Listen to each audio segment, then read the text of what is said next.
और तुम पहले प्रेयर करना सीखो। अब एक तरफ सारा के वापस आने की खुशी में जेसन सिंगिंग कर रहा होता है, तो दूसरी तरफ सोफिया गुस्से में आकर एकदम साइको की तरह बिहेव करने लगती है। इसके बाद हम देखते हैं कि सारा जब नहा रही थी तो सोफिया वहां जाकर उसके सर दीवार पर मार मार के उसकी जान ले लेती हैं और फिर साबुन गिराकर इस मर्डर को एक नॉर्मल एक्सीडेंट की तरह दिखाने की कोशिश करती हैं। इसके बाद जब जोई नहाने के लिए जाती हैं तो वो सारा को मरी हुई देखकर चिल्लाने लगती है। इसके बाद सारा की बॉडी को पोस्टमार्टम के लिए ले जाया जाता है। इसी दौरान सारा की लाश देखकर जोई ये कह रही होती हैं कि इतने सालों में शावर लेते समय कभी भी ऐसा नहीं हुआ, यहाँ कुछ न कुछ तो गड़बड़ जरूर हुआ है। अब अगले दिन चर्च में प्रेयर करने के बाद जब सोफिया बाहर आती है तो जेसन सोफिया से कहता है कि जरूर तुमने कुछ किया होगा, जिस पर सोफिया कहती है कि पुलिस ने इसको एक एक्सीडेंट डिक्लेयर कर दिया है और वैसे भी यहाँ कोई गुनहगार नहीं है और सबसे बड़े गुनहगार तो तुम हो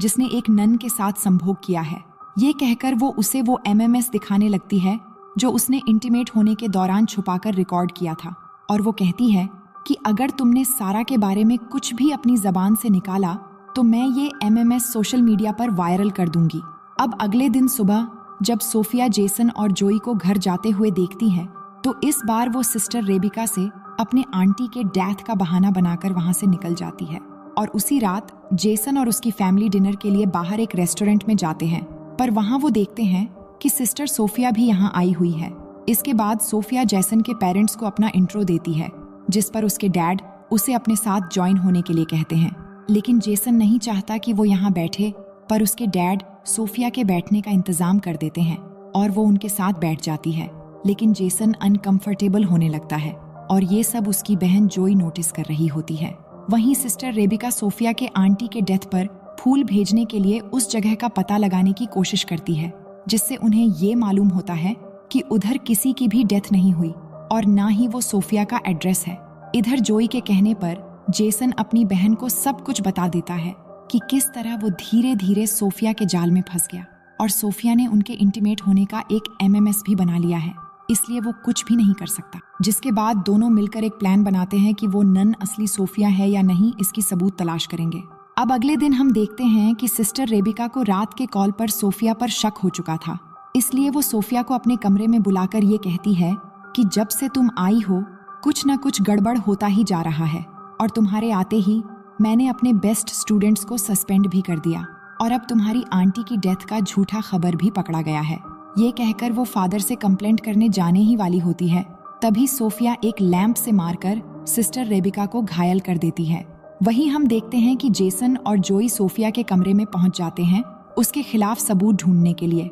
जहां जाकर उन्हें असली सोफिया का लैपटॉप मिल जाता है और साथ ही उस लड़की का लैपटॉप भी मिलता है जो सोफिया बनकर यहाँ आई हुई है, जिसका असली नाम लॉरा है। और वो देखते हैं कि उसने जेसन के कई सारे पिक्चर्स सेव करके रखी हुई है। ये देखकर वो दोनों समझ जाते हैं कि लॉरा पूरा प्लान बनाकर यहाँ आई है। अब ये बात वो सिस्टर रेबिका को बताने के लिए जाते हैं, तभी उनका सामना सोफिया यानी लॉरा से होता है और वो जेसन के हाथ में अपना लैपटॉप देखकर ये समझ जाती है कि उसका राज खुल चुका है। लेकिन वो जेसन से अपने पागलपन का इजहार करते हुए ये कहती है कि तुमने जितने भी गाने गाए हैं वो सब मेरे लिए ही थे, जिससे जेसन और जोई समझ जाते हैं कि ये लड़की पूरी तरह से साइको बन चुकी है। जिसके बाद वो आगे बढ़ने लगते हैं, लेकिन तभी मौका देखकर सोफिया जोई पर लैंप से वार कर देती है, जिससे जेसन गुस्से में आकर उसका गला दबाने लगता है। तभी वो जेसन के पैरों के बीच लात मार देती है,